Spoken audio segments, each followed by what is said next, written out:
Friend, स्वागत है आप सभी का अपने YouTube channel growth point BGP में। दोस्तों, पिछले पार्ट में हम लोगों ने विज्ञान के इस बुक से क्लास 8 के चैप्टर नंबर 4, 5 और 6 इन 3 चैप्टर को कवर कर लिया था। जिन्होंने भी पिछले क्लास को नहीं देखा है वो प्लीज़ उन वीडियो को ज़रूर वॉच कर ले। प्लेलिस्ट में सारे वीडियो अवेलेबल है। और ये जो बुक है एस.के. झासर की, हम लोगों ने इनके बारे में पहले ही डिटेल्स से बता चुका था कि इस बुक में क्लास 6 से लेकर के क्लास 10 तक के एनसीईआरटी के जितने भी निचोड़ दिए गए हैं, प्रश्न उत्तर दिए गए हैं, उन सभी को इस बुक में सम्मिलित किया गया है। और एक बार फिर से इनके बारे में बता देते हैं कि ये बीपीएससी, टीआरई 4 और बीएसएससी सभी एग्ज़ाम के लिए काफ़ी महत्वपूर्ण बुक है। इनको हम लोगों को कंप्लीट करना है। तो चलिए देखते हैं आज के इस पार्ट में। आज के इस पार्ट में अध्याय 7, 8, 9 इन 3 चैप्टर को कवर करेंगे। दोस्तों, काफ़ी दिनों के बाद आपके लिए ये वीडियो बनाया हूँ। फ्रेंड्स, आपके सपोर्ट की बहुत ही ज़रूरत है। दोस्तों, काफ़ी मेहनत लगती है वीडियो बनाने में। प्लीज़ आप इन वीडियो को लाइक करें, शेयर करें अपने दोस्तों के साथ, और जो इस चैनल पर न्यू आए हैं इस चैनल को ज़रूर सब्सक्राइब कर लें ताकि हर एक वीडियो का नोटिफिकेशन आप तक आसानी से पहुंच जाए। तो चलिए बिना देरी किए हुए स्टार्ट करते हैं अपने अध्याय को। तो हमारा अध्याय चैप्टर 7 क्या कह रहा है? रीचिंग द एज ऑफ एडल्टनेस, किशोर अवस्था की ओर। इनके पॉइंट को पढ़ेंगे, किशोर अवस्था यानी एडल्टनेस के बारे में। तो क्या कह रहा है कि जीवन काल का वह अवधि जब शरीर में ऐसे परिवर्तन होते हैं जिससे जनन परिपक्वता आती है, उसे हम लोग एडल्टनेस यानी कि किशोरावस्था कहते हैं। और इनके अगले पॉइंट को देखते हैं। किशोर अवस्था का समय जो होता है वो 11 वर्ष से 18 वर्ष अथवा 19 वर्ष होता है। किशोर को हम लोग टीनेजर्स भी कहते हैं। और लड़की में लड़कों की तुलना में 1 या 2 वर्ष पहले जो है ये प्रारंभ हो जाता है। अब आते हैं अगले पॉइंट पे। किशोर अवस्था में होने वाले अनेक परिवर्तन यौवन आरंभ यानी कि पुबर्टी का संकेत होता है। अगले पॉइंट को देखेंगे। जब जनन परिपक्वता यानी कि रिप्रोडक्टिव मैच्योरेशन पूर्ण होने के साथ ही यौवन आरंभ क्या होते हैं? समाप्त हो जाते हैं। अगले पॉइंट को देखेंगे। यौवन आरंभ होने वाले परिवर्तन change that occur during puberty की ओर। तो इनके पॉइंट को देखेंगे। तो इनके पॉइंट क्या दिए गए हैं? एकाएक लंबाई में परिवर्तन, अचानक शारीरिक आकृति में परिवर्तन, स्वर या आवाज़ में अचानक परिवर्तन, ये सभी जो है यौवन आरंभ होने वाले परिवर्तन हैं। इनमें स्वतंत्र अवस्था लैरिक्स में वृद्धि, स्वतंत्र को एडम्स एप्पल भी कहते हैं। और अगला पॉइंट है कि स्वेद एवं तैल ग्रंथियों की क्रियाशील में वृद्धि का जनन अंगों का विकास होता है। और मानसिक, बौद्धिक एवं संवेगात्मक परिपक्वता आती है यौवन आरंभ परिवर्तन होते वक्त। अब आते हैं चित्र में। हम देखते हैं क्या दिया गया कि किशोर लड़के का स्वयंत्र एडम एप्पल चित्र के माध्यम से दिखाए गए हैं। अब आते हैं अगले पॉइंट पे। तो हमारा अगला पॉइंट है कि गौण लैंगिक लक्षण। गौण लैंगिक लक्षण क्या है? तो लड़के एवं लड़की की पहचान जिस लक्षण से होते हैं उन्हें हम लोग क्या कहते हैं? सेकेंडरी सेक्स कैरेक्टरिटीज़ कहते हैं, यानी कि गौण लैंगिक लक्षण कहते हैं। दूसरा पॉइंट है कि यौवन आरंभ के साथ ही वृषण पुरुष हार्मोन टेस्टोस्टेरोन का स्राव करता है। तीसरा पॉइंट है कि स्त्री हार्मोन जो होते हैं वो एस्ट्रोजन का स्रावन करते हैं।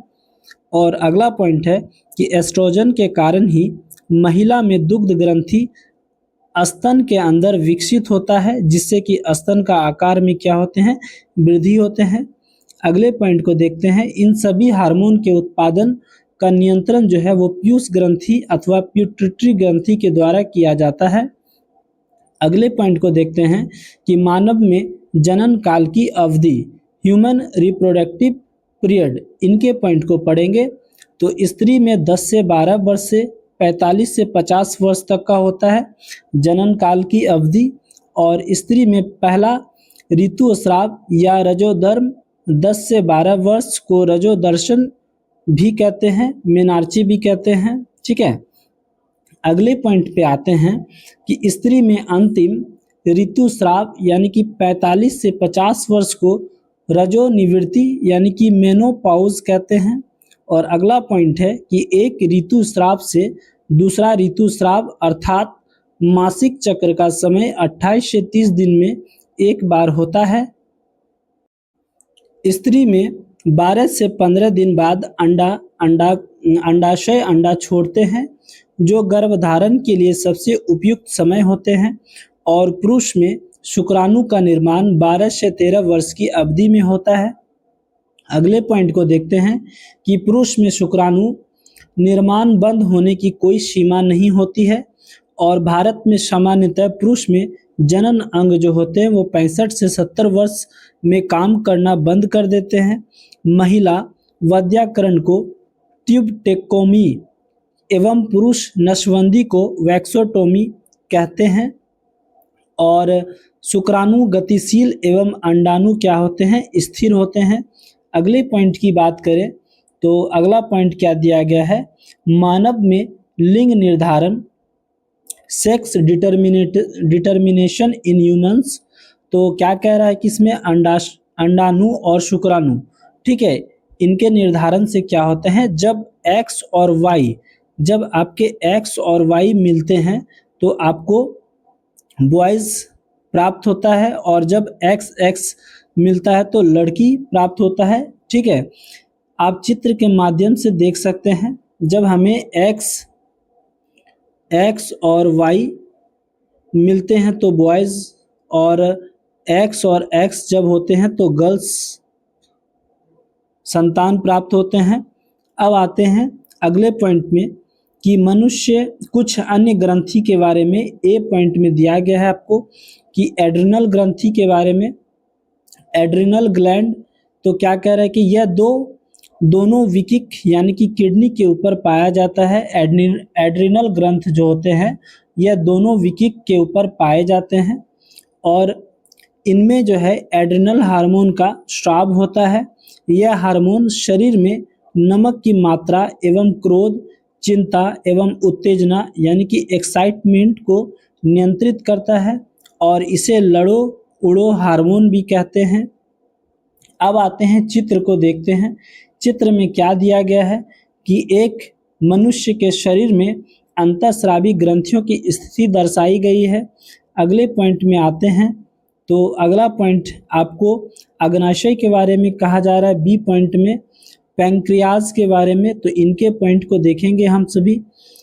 यह सबसे बड़ा मिश्रित ग्रंथि है। पैंक्रियाज क्या है यानी कि अग्नाशय क्या है, यह सबसे बड़ा मिश्रित ग्रंथि है। इसमें बीटा सेल से इंसुलिन निकलता है जो ग्लूकोज को ग्लाइकोजन में बदलते हैं और इसमें अल्फा सेल से ग्लूकोजन का स्राव होता है जो ग्लाइकोजन को ग्लूकोज में बदलते हैं। और चौथा पॉइंट है कि गामा सेल से सेमेस्टोस्टिन जो अल्फा बीटा सेल पर नियंत्रित करता है। इसी तरीके से इंसुलिन की अधिकता से क्या होती है, मधुमेह नामक रोग होता है। मधुमेह यानी कि डायबिटीज होते हैं इंसुलिन की अधिकता से। सी पॉइंट की बात करें तो पीयूष ग्रंथि के बारे में, पिट्यूटरी ग्लैंड के बारे में, तो इनके क्या पॉइंट दिए गए हैं कि इनमें वृद्धि हार्मोन स्राव होता है। पिट्यूटरी ग्लैंड यानी कि आपकी पीयूष ग्रंथि से वृद्धि हार्मोन का स्राव होता है। यह सभी ग्रंथि पर नियंत्रण करते हैं और इसे हम लोग मास्टर ग्रंथि भी कहते हैं पीयूष ग्रंथि को। अगला पॉइंट है कि पीयूष ग्रंथि से स्रावित हार्मोन जननांगों को टेस्टोस्टेरोन यानी कि पुरुष या नर में तथा एस्ट्रोजन जो स्त्रियों में होते हैं स्रावित करने के लिए उद्दीपित करता है और इसी तरीके से रुधिर प्रवाह में स्रावित किया जाता है तथा शरीर के विभिन्न अंगों तक पहुंचाते हैं। और फिर कह रहा है कि यौवन आरंभ के समय शरीर में परिवर्तन को उद्दीपन करता है। ये सभी जो है यौवन आरंभ में शारीरिक परिवर्तन हार्मोन के द्वारा नियंत्रित होते हैं। चौथे पॉइंट पे आते हैं थायराइड ग्रंथि के बारे में, थायराइड ग्लैंड के बारे में। तो इससे जो है थायरॉक्सिन हार्मोन का स्राव होता है और यह हार्मोन शरीर के विभिन्न चयापचय क्रिया को नियंत्रित करती है, यानी कि मेटाबॉलिक एक्टिविटीज़ को क्या करते हैं, नियंत्रित करते हैं। और इस हार्मोन के स्राव के लिए आयोडीन की आवश्यकता पड़ती है। अगले पॉइंट को देखते हैं। इस ग्रंथि के विकास में निकेल तत्व एवं हार्मोन स्राव के लिए आयोडीन की आवश्यकता पड़ती है और इसकी कमी से, यानी कि आयोडीन की कमी से घेगा रोग होता है और कीट एवं मेढक में जीवन चक्र पूर्ण करने में थायरॉक्सिन हार्मोन की आवश्यकता जो है पड़ती है। ठीक है, अगले पॉइंट को देखेंगे हम। अगला पॉइंट क्या कह रहा है कि लोहा के बारे में, आयरन के बारे में। तो आयरन हमें किन किन चीज़ों से प्राप्त होती है? पत्तेदार सब्जियों से आयरन प्राप्त होती हैं, गुड़ से होता है, संतरा और आंवला, ये सभी चीज़ें जो है आयरन के स्रोत हैं। यह रुधिर का निर्माण करता है। अब चित्र के माध्यम से मांस, सब्जियां, फल, दूध एवं अंडे, इन सभी भोजन के पोषक पदार्थ दिए गए हैं। अगला पॉइंट है दूध के बारे में, मिल्क के बारे में। तो इनके पॉइंट को देखते हैं। यह जो है अपने आप में संतुलित आहार है। मिल्क क्या है? अपने आप में ही संतुलित आहार है। दूध में विटामिन सी एवं फाइबर के अलावा सभी पोषक तत्व पाए जाते हैं। यह प्रोटीन एवं वसा के क्या होते हैं? प्रचुर स्रोत होते हैं। ठीक है, अब अगले पॉइंट में आते हैं कि कुछ महत्वपूर्ण तथ्य के बारे में। आयु दिए गए हैं वर्ष में और पूर्ण लंबाई दिए गए हैं। जब 8 वर्ष की आयु होती है तो लड़के और लड़कियों की लंबाई, लड़के की लंबाई 72% और लड़कियों की लंबाई जो है 77% आकलन के द्वारा दर्शाया गया है। और जब आयु 9 वर्ष की होगी तो लड़के की लंबाई 75% और लड़कियों की लंबाई जो है वो 81% होगी। इसी तरीके से चार्ट में दर्शाए गए हैं आयु और परसेंट, लड़के लड़कों की परसेंट दर्शाई गई है। अब आते हैं अगले पॉइंट पे। तो इनसे एक प्रश्न बना है कि पूर्ण लंबाई गणना करने के लिए एक फॉर्मूला बना है। क्या है कि वर्तमान लंबाई बटे वर्तमान आयु में पूर्ण लंबाई का प्रतिशत इंटू 100। ठीक है, और इस पे एक एग्जाम्पल के प्रश्न बन चुके हैं। आइए अब अगले पॉइंट को देखते हैं हम। अगला पॉइंट है कि नशीली दवा लेने से क्या प्रभावित होता है? तो नशीली दवा लेने से तंत्रिका तंत्र एवं लीवर जो है वो प्रभावित होते हैं। एड्स किसे कहते हैं? एड्स जो है किससे होता है? तो एड्स जो है वो वायरस से होता है।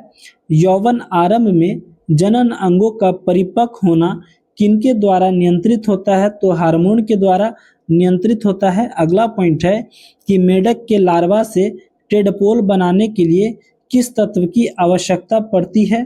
तो हमें आयोडीन की आवश्यकता पड़ती है। मेढक के लार्वा से टेडपोल बनाने के लिए आयोडीन की आवश्यकता पड़ती है।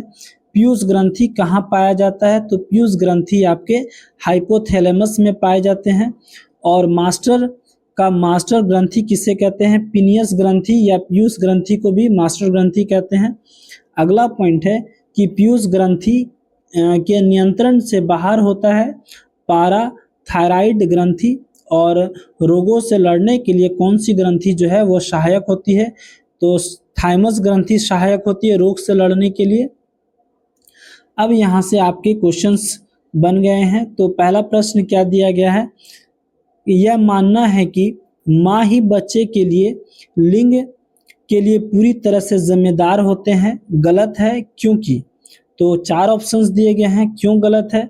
क्योंकि बच्चा केवल माँ के गुणसूत्र द्वारा प्राप्त करता है। ठीक है, दूसरा ऑप्शंस क्या दिया गया है?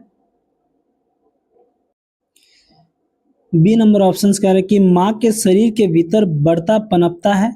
और सी क्या कह रहा है कि बच्चा एक गुणसूत्र माँ से प्राप्त करता है और दूसरा पिता से। तो इनके करेक्ट आंसर जो हो जाएंगे ऑप्शन नंबर सी हो जाएगा। अब आते हैं दूसरे प्रश्न पे कि एड्स किसी संक्रमित व्यक्ति के दूसरे व्यक्ति में किसके जरिए फैल सकता है? तो एड्स जो है वो किसी संक्रमित व्यक्ति से दूसरे व्यक्ति में किसके जरिए फैलता है? तो रुधिर आधान से फैलता है, ब्लड ट्रांसफ्यूजन से फैलते हैं। Correct answer option number B हो जाएगा। तो थर्ड नंबर प्रश्न क्या कह रहा है आपका? गर्भधान से लेकर के भ्रूण के परिवर्धन की घटनाएं नीचे दी गई है, तो क्या हो जाएंगे? दिए गए विकल्पों में से कौन से सही क्रम है? तो इनके सही क्रम सबसे पहले क्या होगा कि अंडे का परिपक्व होना, फिर अंडे का अंडाशय से बाहर निकलना, और उसके बाद थर्ड में क्या हो जाएंगे कि अंडे का निषेचन होना, फिर फोर्थ में हो जाएंगे कि भ्रूण का गर्भाशय की मोटी हो गई वित्ती में अंतः स्थापित करना, यानी कि इनके करेक्ट ऑप्शंस हो जाएंगे 2, 3 और 1, उसके बाद अंतिम में 4। तो करेक्ट आंसर्स देखते हैं किस में दिए गए हैं। ऑप्शन नंबर डी इनके करेक्ट आंसर हो जाएंगे। अगले प्रश्न को देखते हैं, क्वेश्चन नंबर 4 में टेडपोल के कार्यान्वयन के लिए कौन सा तत्व पानी के में उपलब्ध होना चाहिए? तो कौन सा तत्व पानी में उपलब्ध होना चाहिए? आयोडीन जो है वो पानी में उपलब्ध होना चाहिए। पिछले हम लोगों ने अभी जस्ट इनके थ्योरी में पढ़ा कि टेडपोल में आयोडीन के उपयोग किए जाते हैं। अब आते हैं क्वेश्चन नंबर 5 में।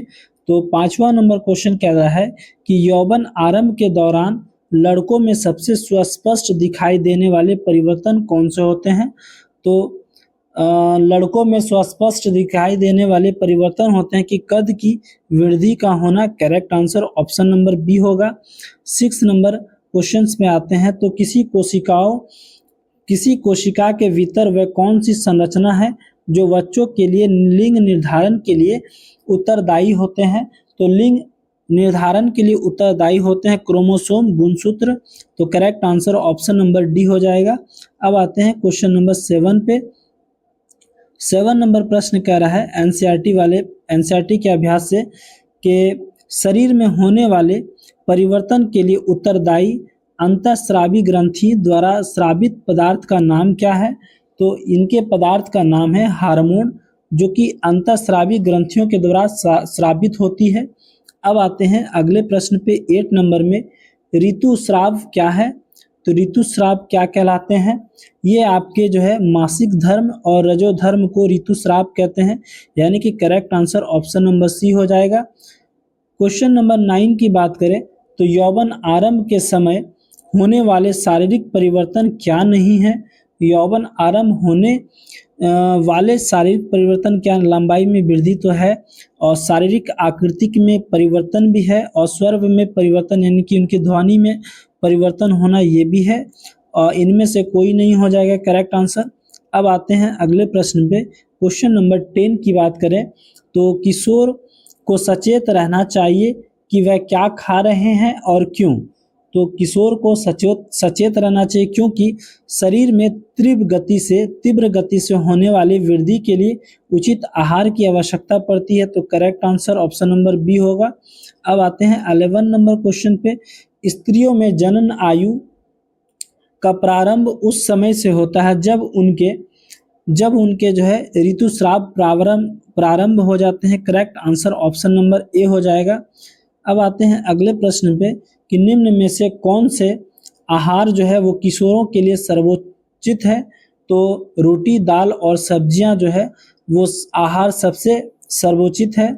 अब आते हैं अगले चैप्टर पे। चैप्टर नंबर 8 देखते हैं, अध्याय 8 फोर्स एंड प्रेशर, बल तथा दाब। इनके पॉइंट को देखेंगे। क्या कह रहा है कि बल वह भौतिक कारक है जो किसी वस्तु की स्थिति बदलता है या बदलने की चेष्टा करता है। ठीक है। अब चित्र में देखते हैं, एक लड़का जो है कार के पीछे खड़ा हुआ है। दूसरी स्थिति में हम देख रहे हैं कि लड़के जो है कार को धकेल रहा है। तो ये क्या हो रहा है, एक स्थिति से दूसरी स्थिति की ओर बढ़ना, ये इस पे बल लगाया जा रहा है। और तीसरे चित्र में हम देखते हैं कि कौन किसे धकेल रहा है। दो लड़कियां आपस में एक दूसरे को धकेल रही हैं। अब आते हैं अगले पॉइंट में, फोर्स के बारे में। तो फोर्स को देखते हैं, इनके पॉइंट को। तो बल की परिभाषा जो है वो न्यूटन के पहले नियम से मिलता है। बल की परिभाषा हमें न्यूटन के पहले नियम से मिलता है और बल का सूत्र यानी कि व्यंजन न्यूटन के दूसरे नियम से मिलता है, जहां F इक्वल टू ma यानी कि फोर्स बराबर होते हैं मास गुना द्रव्यमान के एक्सेलरेशन के।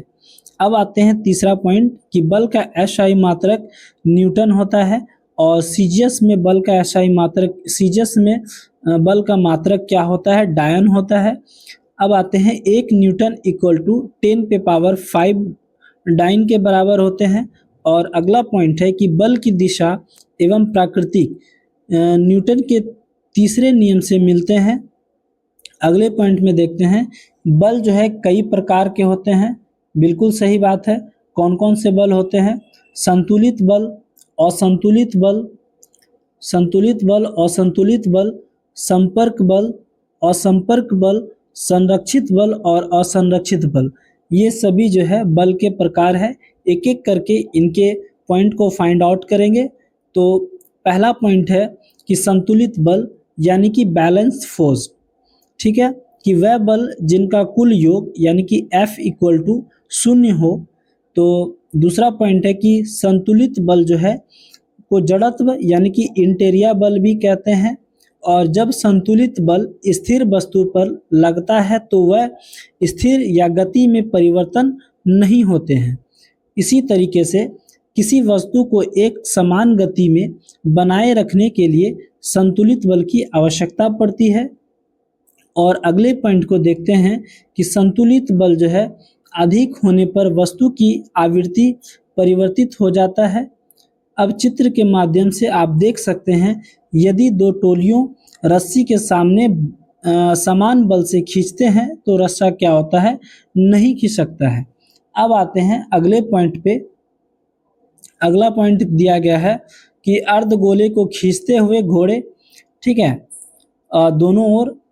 अब बी पॉइंट की बात करें असंतुलित बल के बारे में, अनबैलेंस फोर्स के बारे में, तो इनके बारे में क्या दिया गया कि यह बल वस्तु में अवस्था परिवर्तन के कारण बनता है और असंतुलित बल के कारण ही कोई वस्तु गति में आते हैं या फिर गति से विराम अवस्था में जा सकता है। कुल बलों का योग क्या होगा? F does not equal to 0 होगा, 0 होगा। आइए अगले देखते हैं चित्र के माध्यम से कि एक ही दिशा में कार्य किया जा रहा है और ये विपरीत दिशा में कार्य हो रहा है। और तीसरे चित्र में देखते हैं हम कि दो मित्र एक वस्तु को धक्का देते हैं। और तीसरे चित्र में देखते हैं कि टायर को तेजी से गति से चलाने के लिए इसे लगातार धक्का लगाना पड़ता है, ठीक है। अब आते हैं अगले पॉइंट पे। तो हमारा अगला पॉइंट है संपर्क बल के बारे में, ठीक है। संपर्क बल के बारे में कांटेक्ट फोर्स को देखेंगे।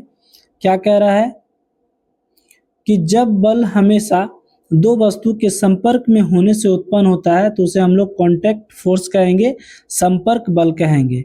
और इस बल का उदाहरण घर्षण यानी कि फ्रैक्शन, पेशीय बल आदि होते हैं।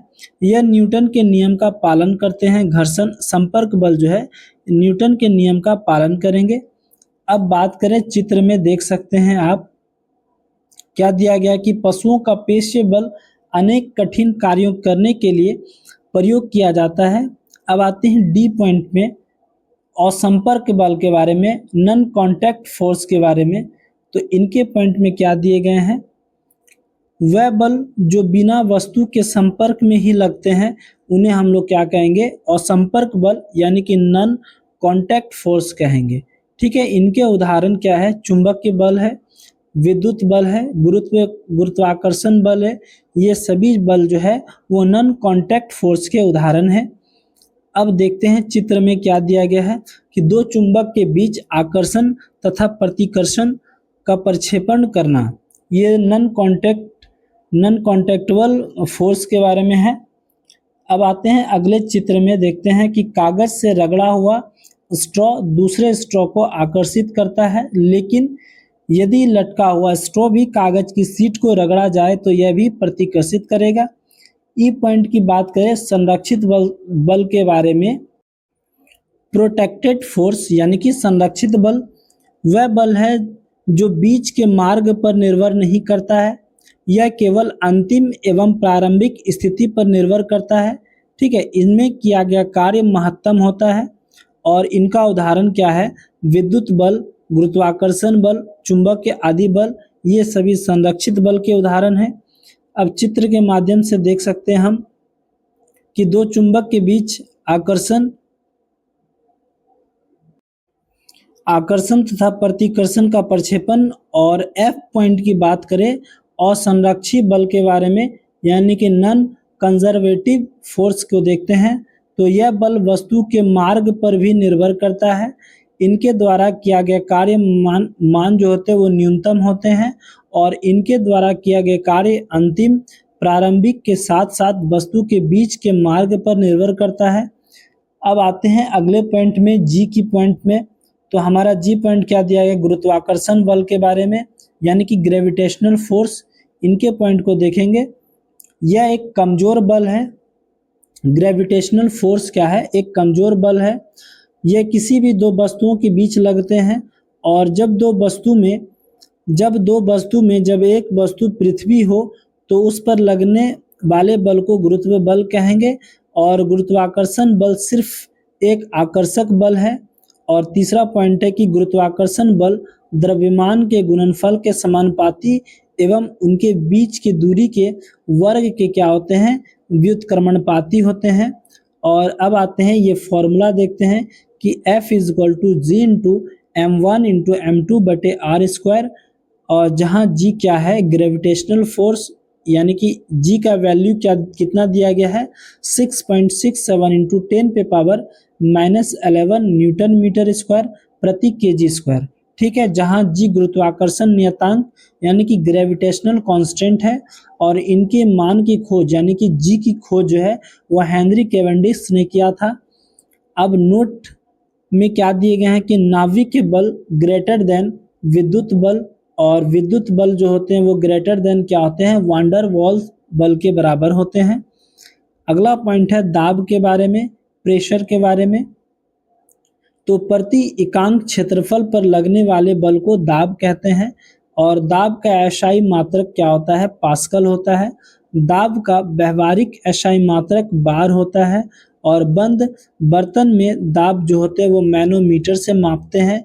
इसी तरीके से द्रव्य पर लगने वाला बल को कर्षण बल कहते हैं। ठीक है, और तरल जैसे कि गैस या द्रव्य बर्तन की दीवार पर दाब डालते हैं और द्रव्य के द्वारा लगाया गया द्रव्य के गहराई, घनत्व एवं गुरुत्व त्वरण पर निर्भर करता है। दाब इक्वल टू क्या हो जाएंगे?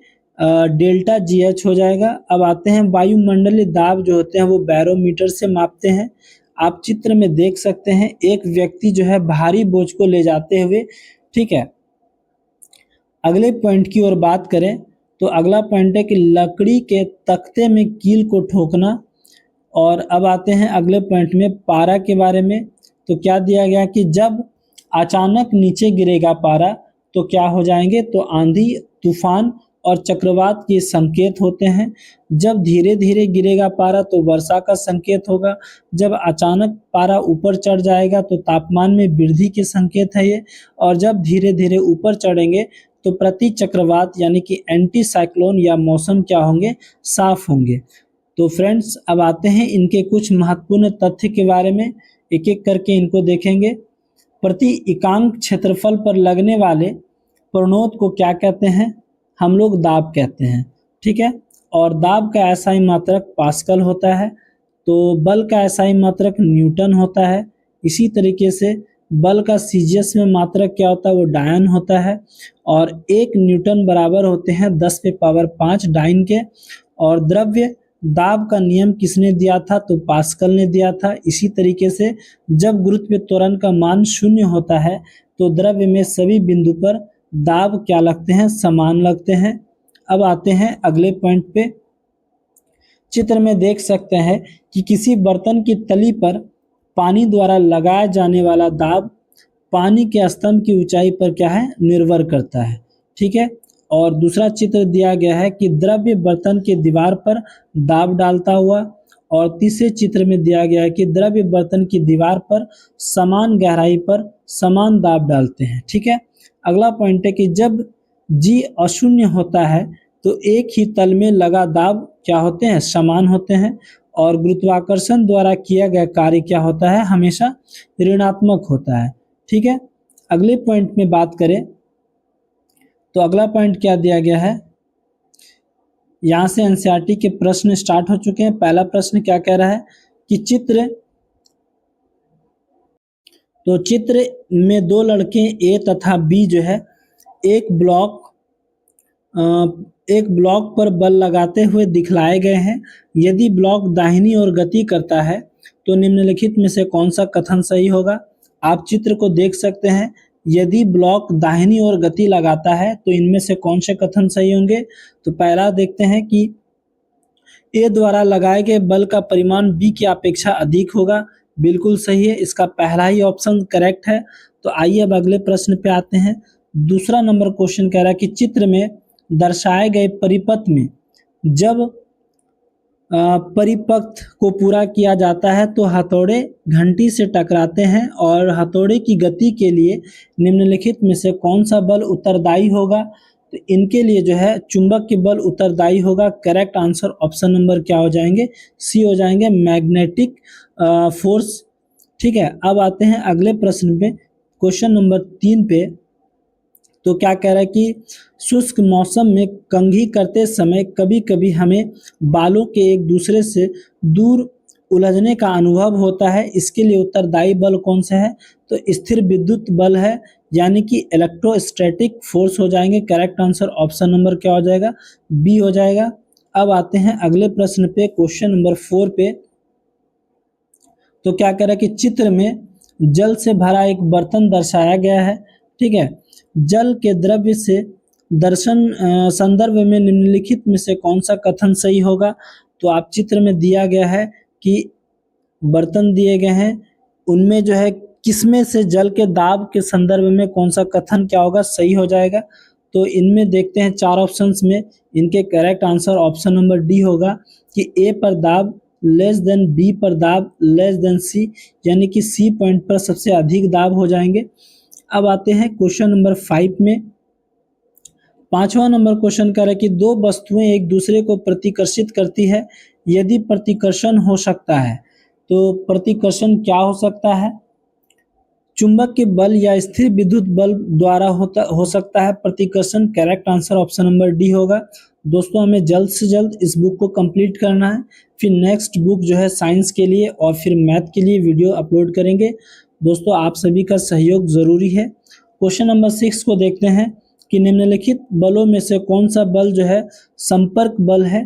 तो आपके संपर्क बल जो है वो घर्षण बल जो है संपर्क बल है। Correct answer option number B होगा।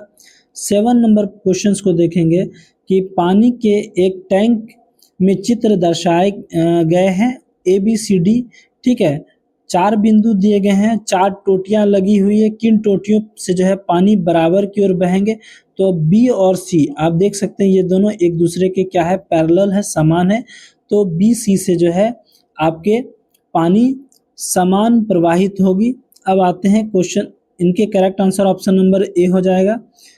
क्वेश्चन 8 की बात करें कि चित्र दिया गया है 3 चित्र, इनमें कह रहा है कि किसी मेज पर एक ईंट रखी गई है और आपको बताना है कि ईंट के द्वारा लगाया गया दाब किनमें सबसे अधिक है। तो चित्र देख के ही पता चलता है कि ए वाले जो है चित्र जो है वो मेज पर अधिक दबाव लगाते हैं। तो करेक्ट आंसर क्या हो जाएंगे इनका कि स्थिति ए में अधिक दबाव होगा। Option number A correct answer हो जाएगा। अब आते हैं अगले प्रश्न पे, क्वेश्चन नंबर 9। तो धक्के या खिंचाव के द्वारा किसी वस्तु की अवस्था में परिवर्तन का उदाहरण क्या कहलाता है। तो इनके परिवर्तन का उदाहरण जो है वो गाड़ी का चलना और दरवाजे का खोलना, यानी कि ए और बी हो जाएगा। Correct answer option number C हो जाएगा इसका। अब आते हैं क्वेश्चन नंबर 10 पे। तो कुएं से पानी निकालते समय हमें रस्सी को डैश पड़ता है, तो क्या करता है, क्या करना पड़ता है, खींचना पड़ता है, धक्का देना नहीं पड़ता है। तो करेक्ट आंसर ऑप्शन नंबर क्या हो जाएगा, ए। 11 नंबर प्रश्न की बात करें तो एक आवेशित वस्तु धन आवेशित वस्तु को डैश करते हैं। तो क्या करते हैं, तो ये आवेशित करते हैं। Correct answer option number B होगा। 12 नंबर क्वेश्चंस पे आते हैं। तो सामान से लदी ट्रॉली को चलाने के लिए हमें उसको डैश पड़ता है, तो खींचना या फिर ढकेलना पड़ता है। तो करेक्ट आंसर ऑप्शन नंबर क्या हो जाएगा, सी हो जाएगा। इसी तरीके से 13 नंबर क्वेश्चंस को देखते हैं। किसी चुंबक का उत्तरी ध्रुव दूसरे चुंबक के उत्तरी ध्रुव को डैश करता है। तो किसी चुंबक का उत्तरी ध्रुव दूसरे चुंबक के उत्तरी ध्रुव को क्या करेगा, तो यह जो है वो विकर्षित करेगा। Correct answer option number B हो जाएगा। अब आते हैं 14 नंबर प्रश्न पे। तो धनुष को खींचने के लिए धनुधर एक बल लगाती है, जिसके कारण इनकी स्थिति में परिवर्तन होता है। तो किनकी क्या परिवर्तन होता है, स्थितिज ऊर्जा में जो है वो परिवर्तन होगा। 15 नंबर, तीर की गति की अवस्था में परिवर्तन के लिए उत्तरदायी बल क्या होंगे, स्थितिज ऊर्जा और स्थितिज ऊर्जा का प्रकार हो जाएगा। ठीक है, correct answer option number B होगा। 16 नंबर प्रश्न की बात करें तो जब तीर लक्ष्य की ओर गति करता है तो इस पर लगने वाले बल डैश तथा वायु के डैश के कारण होते हैं। तो इस पर लगने वाले बल जो है वो स्थितिज ऊर्जा और फिर गतिज ऊर्जा के कारण होता है। दोस्तों, चैप्टर 8 जो है समाप्त हो चुका है। अब आते हैं अगले चैप्टर पे, अध्याय नंबर 9 पे। आइए अध्याय नंबर 9 देखते हैं, फ्रैक्शन चैप्टर नंबर 9।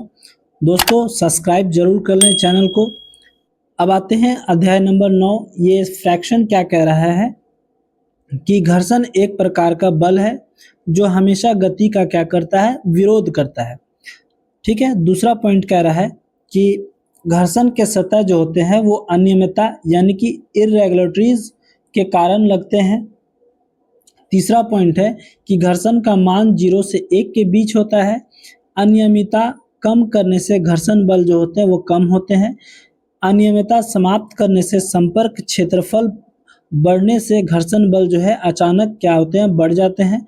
और अगला पॉइंट है कि घर्षण दो वस्तु के क्षेत्रफल पर निर्भर नहीं करता है, बल्कि संपर्क क्षेत्रफल यानी कि अनियमितता पर निर्भर करते हैं। अब आते हैं अगले पॉइंट पे कि घर्षण द्वारा किया गया कार्य हमेशा क्या होता है, ऋणात्मक होता है। घर्षण के द्वारा किया गया कार्य क्या होगा, हमेशा ऋणात्मक होगा। और घर्षण के द्वारा किया गया कार्य का क्षय नहीं होगा, बल्कि तापीय ऊर्जा में क्या हो जाएगा, बदल जाएगा। इसी तरीके से चित्र में आप देख सकते हैं कि पुस्तक का पृष्ठ दिया गया मेज का पृष्ठ है और पृष्ठ की अनियमितताएं दी गई हैं। और दूसरे चित्र में जब कोई लड़का किसी केले के छिलके पर कदम रखता है तो वह गिर पड़ता है। ये घर्षण के अनियमितता के कारण होता है। अब आते हैं तीसरे पॉइंट में कि घर्षण के कारण दीवार में कील गड़ जाती है। और चौथा पॉइंट देखते हैं घर्षण के बारे में। किसी भी मशीन का कार्य क्षमता 100% नहीं होता है और घर्षण के कारण किया गया कार्य ऊष्मा में बदल जाता है। बिल्कुल सही है। घर्षण दो प्रकार के होते हैं, कौन कौन से, गति का घर्षण और विराम का घर्षण। ठीक है, तो घर्षण को कम करने के लिए स्नेहक यानी कि मॉडरेटर का प्रयोग किया जाता है, स्नेहक का प्रयोग किया जाता है। और तीसरा पॉइंट है कि स्नेहक का कार्य होता है कि दो सतह के बीच एक पतली परत या फिसलनदार परत बनाकर अनियमितता को कम करना। तरल द्वारा लगाया गया घर्षण को घर्षण कहते हैं। ठीक है, कर्षण लिखा गया है। और कर्षण को ही तरल का शान्यता कहते हैं। और शान्यता तरल जो होते हैं का गुण होता है, यानी कि द्रव्य गैस का गुण होता है। ताप बढ़ने से द्रव्य की शान्यता क्या होती है, वो कम जाती है। और तीसरा पॉइंट है कि ताप बढ़ने से गैस की शान्यता बढ़ जाती है। इसी तरीके से शान्यता द्रव्य के गाढ़ेपन को दर्शाता है। और शान्यता का गुणांक SI जो होते हैं वो पॉइंजली होते हैं। और शान्यता गुणांक का सीजीएस में मात्रक क्या होता है, पॉइज होता है। और एक पॉइंजलीज बराबर होते हैं 10 पॉइज के बराबर होते हैं। अब चित्र में एक लड़की को देख सकते हैं कि ये अपने हाथों को रगड़ने पर आप गर्मी का अनुभव करते हैं। और दूसरे चित्र में देखा जा रहा है कि घर्षण के कारण माचिस की तीली को रगड़ने पर वह आग पकड़ लेती है। और तीसरे चित्र में बताया जा रहा है कि घर्षण के कारण जो है जूते के तले घिस जाते हैं। और चौथे चित्र में आपको बताया जा रहा है कि घर्षण कम करने के लिए कैरम बोर्ड पर पाउडर छिड़का गया है। इसी तरीके से अगले पॉइंट में आते हैं, फ्रैक्शन ऑफ पॉज पे विराम का घर्षण। तो विराम के घर्षण जो होते हैं वो दो होते हैं, स्थैतिक घर्षण और सीमांत घर्षण। ठीक है, तो क्या है, स्टैटिक फ्रैक्शन और मृगनल फ्रैक्शन यानी कि सीमांत घर्षण में तो क्या दिया गया कि जब वस्तु स्थिर रहता है तो स्थितिक घर्षण लगते हैं, और जब वस्तु चलने को होता है तो वो सीमांत घर्षण कहलाते हैं। इसी तरीके से अगले पॉइंट में आते हैं, डायनेमिक फ्रैक्शन के बारे में, यानी कि गति घर्षण। तो इनमें दो चीज होते हैं, क्या होते हैं, गति या सर्पी घर्षण, और दूसरा होता है लोटनिक या घूर्णन घर्षण। ठीक है, अब आते हैं इनके पॉइंट को देखेंगे कि जब वस्तु स्लाइड या फिसलता है तो गति घर्षण लगता है, और जब वस्तु लुढ़कता है तो लोटनिक घर्षण लगता है। ठीक है, इसी तरीके से अगले पॉइंट को देखते हैं। अगला पॉइंट चित्र में दिया गया है कि लोटन घर्षण को कम कर देता है, बिल्कुल सही है, और रोलरों पर पुस्तक की गति दी गई है। और तीसरा क्या चित्र दिया गया कि बॉल वायरिंग घर्षण को क्या करते हैं, कम करते हैं। नोट में क्या दिए गए हैं कि स्थैतिक घर्षण जो होते हैं वो ग्रेटर देन सीमांत घर्षण होते हैं, और सीमांत घर्षण ग्रेटर देन गतिज घर्षण, और लोटनिक घर्षण इसी तरीके से दिए गए हैं क्रम के अनुसार। अब आते हैं कुछ महत्वपूर्ण तथ्य के बारे में, तो इनको देखते हैं कि घर्षण बल समानुपाती होते हैं अभिलंब प्रतिक्रिया बल के। ठीक है, अब यहाँ से एक पॉइंट निकल कर सामने आया है कि घर्षण गुणांक यानी कि म्यू ग्रेटर देन 1 जब रहेगा तो वस्तु की गति क्या हो जाएगी कि बल के विपरीत दिशा में हो जाएगा और स्थिति असंभव हो जाएगा। इसी तरीके से म्यू का मान जब कम होगा तो गति करेगा और बल की दिशा में करेगा, और स्थिति क्या हो जाएगा, संभव हो जाएगा। अब आते हैं अगले पॉइंट पे। अब आते हैं नोट करने में पॉइंट में कि लिफ्ट जो होते हैं वो इसी सिद्धांत पे कार्य करते हैं। दूसरा पॉइंट दिया गया कि बल लगने के लिए कितना वस्तु का होना अनिवार्य होता है, तो 2 वस्तु का होना अनिवार्य होता है। अब आते हैं एग्जाम्पलर वाले प्रश्न पे। तो पहला प्रश्न क्या कह रहा है कि जब एक दूसरे के संपर्क में आए हुए पृष्ठ सापेक्ष गति करे या गति करने की प्रविष्टि रखे तो घर्षण बल क्या होंगे। 4 ऑप्शंस दिए गए हैं, तो इस पर निर्भर नहीं करता है कि वे वस्तु ठोस द्रव्य या गैस हो। तो correct answer option number D हो जाएगा। आइए सेकंड प्रश्न पे आते हैं। दूसरा नंबर कह रहा है कि चित्र में एक लड़के को किसी संदूक को दाहिनी ओर से बाईं ओर धकेलते हुए दिखलाया गया है, और संदूक पर घर्षण बल कार्य करेगा। तो संदूक पर जो है वो घर्षण बल कैसा कार्य करेगा, बाईं ओर से दाहिनी ओर की कार्य करेगा, फ्रॉम लेफ्ट टू राइट की कार्य करेगा। Correct answer option number B होगा। अब आते हैं थर्ड प्रश्न पे, तीसरा नंबर क्वेश्चन पे, कि किसी चाकू को घिस कर तेज करने के लिए निम्नलिखित में से किसकी सतह सबसे अधिक उपयुक्त होगी। तो पत्थर की स्टोन जो होगी वो सबसे उपयुक्त होगी। ऑप्शन नंबर ए करेक्ट होगा। अब आते हैं 4 नंबर क्वेश्चन पे। एक ही प्रारंभिक चाल से चलती हुई एक खिलौने का कार सबसे अधिक दूरी चलेगी, तो कब चलेगी सबसे अधिक दूरी। तो यह जो है वो पॉलिश की हुई संगमरमर की सतह पर जो है वो सबसे अधिक दूरी तय करेगी। Correct answer option number B हो जाएगा। अब आते हैं क्वेश्चन नंबर 5 में। तो कह रहा है कि यदि हम दरवाजे के कब्जे पर तेल लगा दे तो घर्षण बल क्या हो जाएगा। तो घर्षण बल जो हो जाएंगे वो कम हो जाएगा। Correct answer option number B होगा। 6 नंबर में आते हैं कि निम्नलिखित में से कौन सा कथन जो है वो गलत है। 4 ऑप्शंस दिए गए हैं, कौन से कथन गलत हो जाएंगे इनको देखते हैं।